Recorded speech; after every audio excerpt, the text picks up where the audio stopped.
Fala pessoal, aqui é o canal Sobre Tudo e hoje vamos falar de séries e filmes, isso mesmo. A série que iremos falar hoje se chama A Casa do Dragão, House of the Dragon. Isso mesmo, essa série já está dando muito o que falar e todo mundo está ansioso esperando o segundo capítulo. E acaba de sair um trailer explicando as Casas Nobres da Casa do Dragão.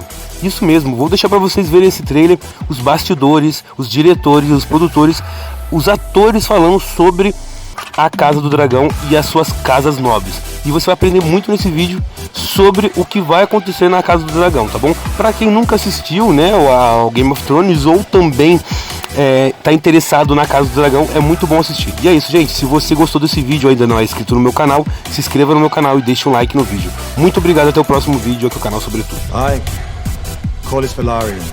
I, Lord Hobart Hightower, promise to be faithful to King Viserys.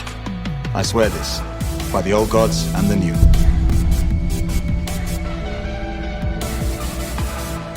Westeros is basically a feudal society. It's ruled by many noble houses, some of them going back hundreds or even thousands of years. Two of the biggest players are the Velaryons and the Hightowers.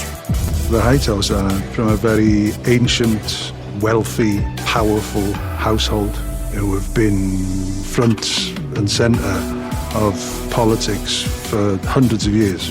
The Hightower sigil has a torch on it and their motto is "We light the way." That comes across within the characters of the Hightowers. Their seat of power is the southern coast, Old Town, which was for many thousands of years the biggest city in Westeros. The Faith was headquartered there for many years. That was where the High Septon, our equivalent of Pope, had his seat. Within the series you have old gods and new gods, and the Seven is new religiosity, and the Hightowers have a strong connection with the High Septon. When we first opened the series, Otto Hightower is Hand of the King, and I think there's a Hightower fire there. There's a saying, when the king eats, the hand shits.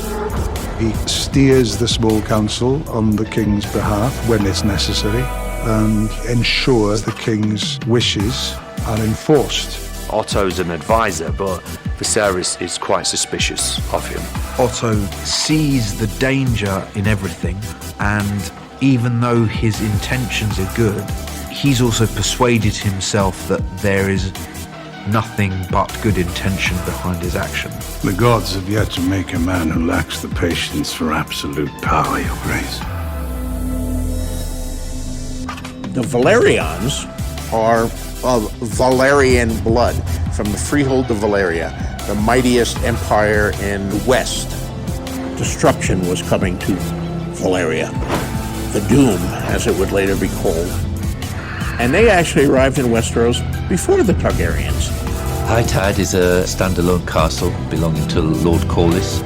He's master of ships. He's the greatest sailor of the land. He's the one who's done these famous 9 voyages.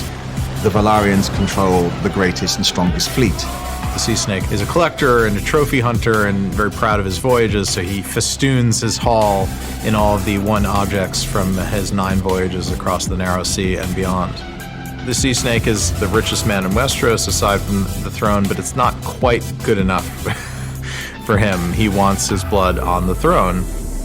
He was there when Viserys was chosen as king. He felt it should have been his wife, and he's never really forgotten that. The queen who never was.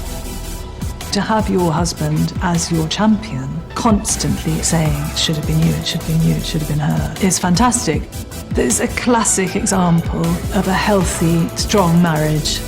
The Velaryons were not pleased by this, but when the realm is against you 20-1, you'd be pretty foolish to go to arms to try to press that. Jaehaerys did not want bloodshed. He wanted a smooth transition to his successor. History does not remember blood. It remembers names.